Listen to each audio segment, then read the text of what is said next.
In the last 10 years, Snack has provided fighter training stack supplements to more than 20 world champions, including Mikey Garcia, Demetrius Andrade, and Caleb Plant. If you're ready to take your fight game to the next level, the Snack Fighter Training Stack is for you.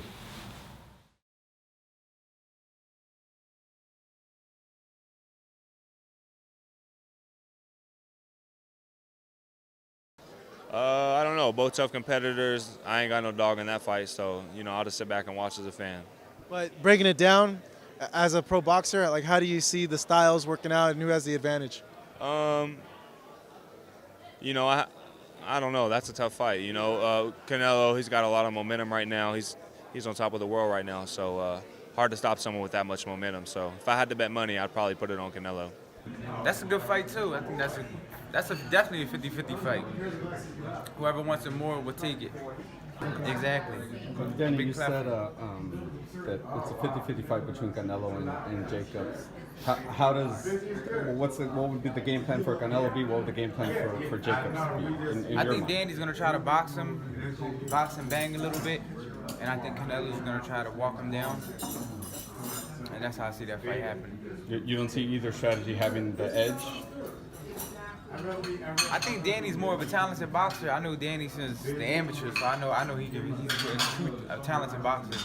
I just say it's a 50-50 fight because it's a unification fight and both fighters are hungry and both fighters are on top of their game. I think that's a good fight. I mean, Danny's a big guy, but I like Canelo a lot. I feel like Canelo's a real fighter. I feel like he has good skills. He's talented. He's very technically sound. And with Danny Jacobs, he has the power, he has the speed, he has the quickness.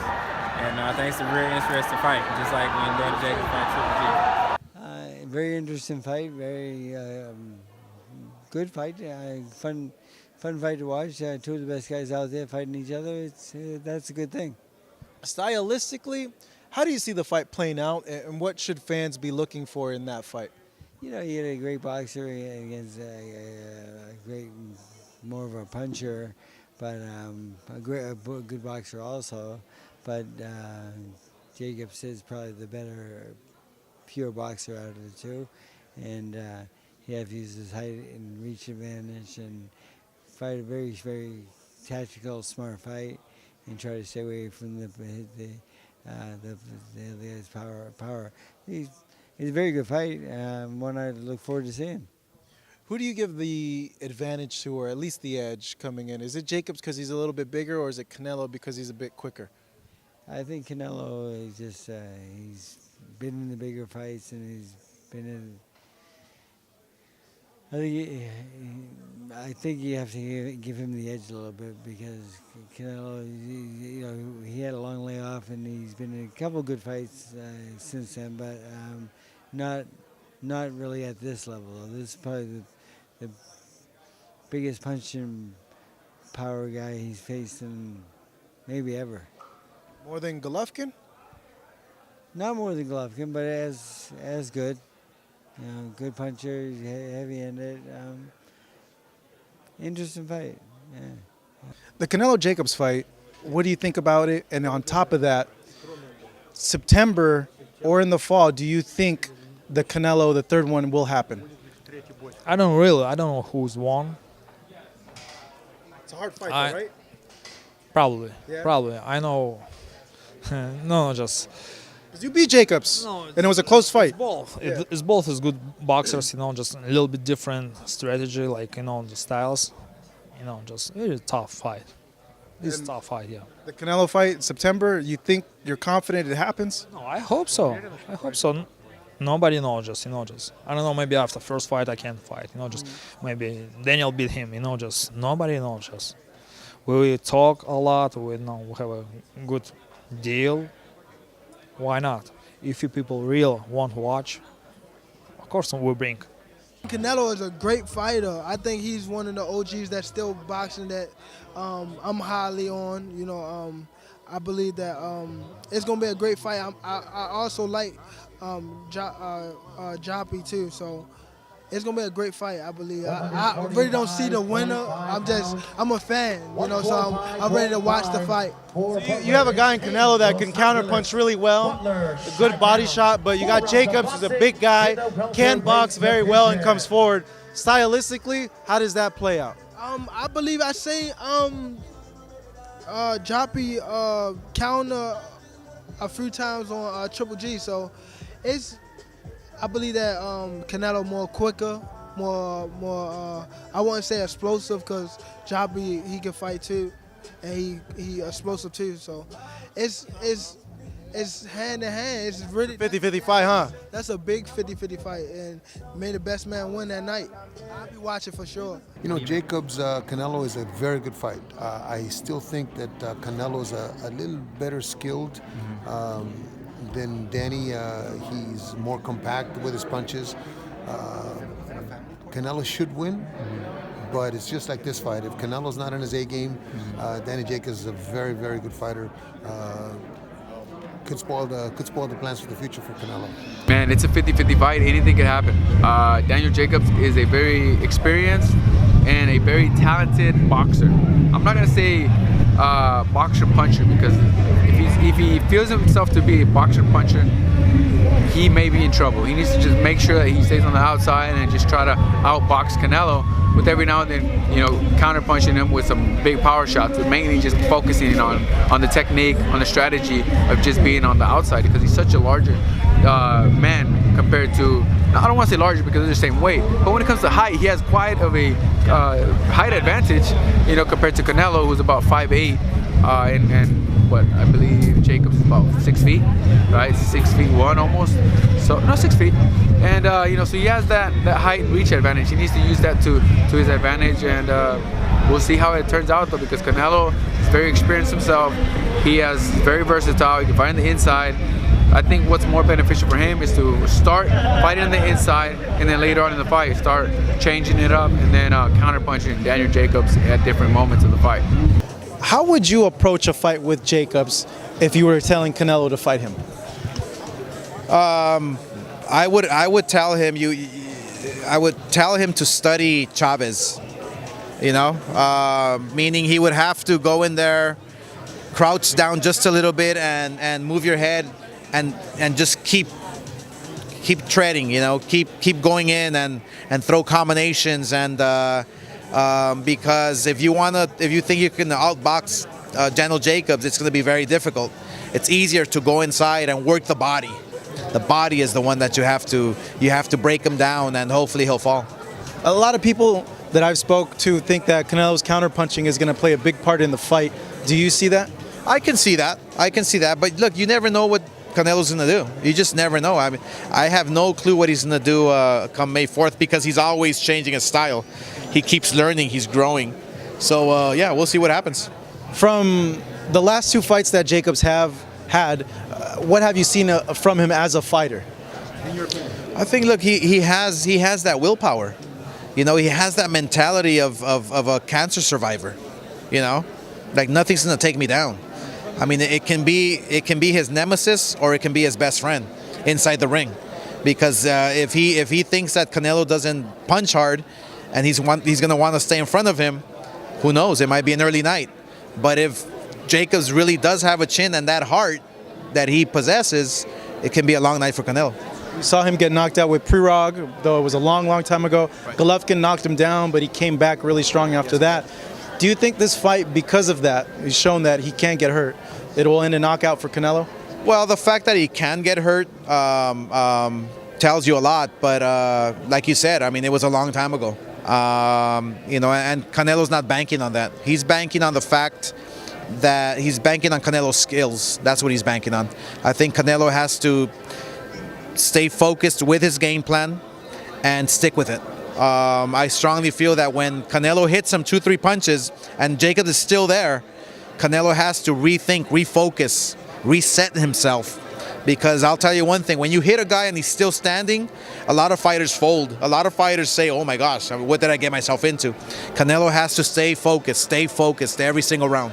You know, Danny has a lot of weapons at his disposal. You know, he has a very balanced attack, and he's got to be mentally focused, obviously, in the fight. But but I think he's got a very balanced attack, and he can really put himself in a position to do well. He's very versatile. I'm not gonna sit there. I'm sure. You know, I'm not gonna sit here telling you all the things he does, but you know, there's a lot of things. I've been watching Danny since the amateurs, you know, and there's a lot of things he does out of both stances. Very fluid fighter. When he's focused, he's on. It's just he doesn't always come off as focused as some certain fights, but when he's on, he's on. And I think it's one of those fights where, you know, he's going to get up for it. Of course, Canelo's coming into his own as well. So I was going to ask you, because the last couple of Jacobs fights seemed kind of, I don't know if blah is the right word, but yeah. I think it was just he wasn't up for it. Yeah, and he hadn't really looked the part prior to fighting Golovkin either. You know, like, you know, he looked good, but he hadn't fought like certain guys aside from maybe Quillen that you think like, oh wow, you know, this really solidifies him. You know, he fought a blown up Ishe Smith and fought certain other guys. You know, you weren't really like impressive with the opponent resume going into the Golovkin, but I always knew something about Danny. I always knew Danny when his mind is set and he's focused. I've seen him in the zone in the gyms. I've seen him in the zone in fights. So I always knew what he was capable of. And so the Golovkin performance didn't surprise me at all. And I think that no matter what you think of his recent performances, Danny has that in him to become very motivated and you know, turn the world off and in his own mind have only Canelo and the training camp and focus on it, because this really is a major moment in his career, and both of their careers really, but it's going to be an exciting fight. It's a great fight for boxing, great fight for those two fighters, a great fight. I mean, Danny Jacobs is one of my favorite people in the world because of him defeating cancer like he did, and Canelo is one of my favorite fighters in the world because Canelo can freaking fight. And I know they say Mexican style, Canelo can fight all styles, and I love him for that. So it's like, it's a great fight. I'm so happy for both guys. It should be a great night for them, and I can't wait. Break it down. How does the fight play out? Very difficult because Canelo probably is the best counterpuncher that Danny Jacobs will ever have faced. And Danny Jacobs is probably one of the better punchers besides Triple G that Canelo's ever going to face. So Danny's got to box and be smart to try to stay away from Canelo and don't allow Canelo to land the big shots off the counters. But Canelo also has to figure out a way to get into negate Danny's quick hands and try to land a counter. So it's going to be a very challenging fight for both guys, and it'll boil down to who can take the most. Who has the advantage coming into the fight stylistically, you feel? Stylistically, I think Danny does because he's bigger and taller. Yeah, I think Danny has the advantage because here's the thing. Danny's going to pick his shots on the end and do what he wants to do on the end. Canelo has to get close to Danny to hit him because he's smaller than Danny. So Danny has the advantage because he can hit Canelo before Canelo hits him. Although Canelo's goal is to try to make Danny reach at him so that he can hit Danny. So the advantage fighting-wise, stylistically, goes to Danny. But that don't mean Danny going to win. But that's who I think stylistically has the advantage. Is it a fight in which Danny's pressing, and forces Canelo to be on the back foot? No, you don't want Canelo on the back foot. You want to make Canelo stand still and fight. If you make him stand still and fight, you got a better fighter. Or you got a better chance to beat him. If you let him come at you, then he's going to force you to throw shots to try to keep him off you, and those are the ones he's going to counter. If you chase him, then every time you go to get him big, he's going to counter that too. So you got to figure out a way to not allow him to know when you're coming, because if you do, he's the best counterpuncher in boxing. Well, with Jacobs, I think Jacobs is going to be a tough fight for Canelo because Jacobs is a long fighter. He throws long jabs, good right hands, and even Triple G had a hard time trying to attack. So I'm not sure how Canelo is going to be able to get inside, even though I know that he's fast enough and he knows how to move and duck. But how will he be able to get inside and get those shots off on Jacobs like he did with Triple G? Triple G's attacker, he's coming at you, so it's easy for you to counter. But this guy's not going to be coming at you. This guy's going to stay in the back and he's going to throw his long punches. How do you change that up? I don't know. So you think he's going to box instead of try to use his size and try to bully Canelo? Yeah, I think that he'll use his height and his size because that's the way he fights. It seems like he fights with throwing the jab and everything off the jab, the right hand, and the long shots, you know, and he's powerful like that. So if Canelo falls asleep, I mean, he can get caught with something pretty big. And Jacobs, I think, has that type of power that can knock you out. This is a different type of fight, different type of strategy. So I'm not sure how Canelo's going to get inside and use his counter body shots and stuff like that. How he's going to try to bully Jacobs? It's a good fight. I think Canelo wins, but Jacobs is a hell of a fighter. Maybe Jacobs has something that we haven't seen. You know, he fought great against Triple G. A lot of people thought he beat Triple G too. So it's going to be a pretty good fight. But I think Canelo breaks him down and wins the fight. You know, that's my opinion. I wouldn't be surprised if Jacobs wins also, because Jacobs is a great fighter, very talented, great team behind him, and I would congratulate him if he wins. But me personally, I think Canelo's going to win. Estoy de acuerdo que es una pelea muy difícil, complicada para el Canelo Álvarez. Jacob es un peleador grande, un peleador que sabemos la pelea que le dio al Triple G. Pues yo creo que Canelo, por la juventud, por la potencia y esa rapidez, gana la pelea. No fácil, complicada, pero gana Canelo. Pero el tamaño del Jacobs. Sí, es muy grande. Por eso te digo, es muy grande. Lo puede recargar para cansarlo, pero la rapidez, las piernas, esa pegada que tiene Canelo Álvarez es la que lo va a hacer una buena faena. Por eso yo creo y me inclino porque gana Canelo Álvarez.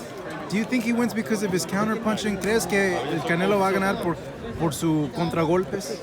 Sí, por su contragolpe, su golpeo abajo, por la movilidad de piernas y por esa rapidez que él tiene. Do you see a knockout though because of that? ¿Ves un knockout? La veo difícil, pero todo puede pasar. Pero a los puntos yo creo que un Canelo Álvarez por decisión. Is it a harder fight than his fight with Golovkin? ¿Es una pelea más difícil que la pelea que tuvo contra Golovkin? Yo creo que sí, por el estilo. Lo tiene diferente. Jacob se mueve por piernas, tiene distancia más grande. Sí, pero Canelo tiene las cualidades para ganar.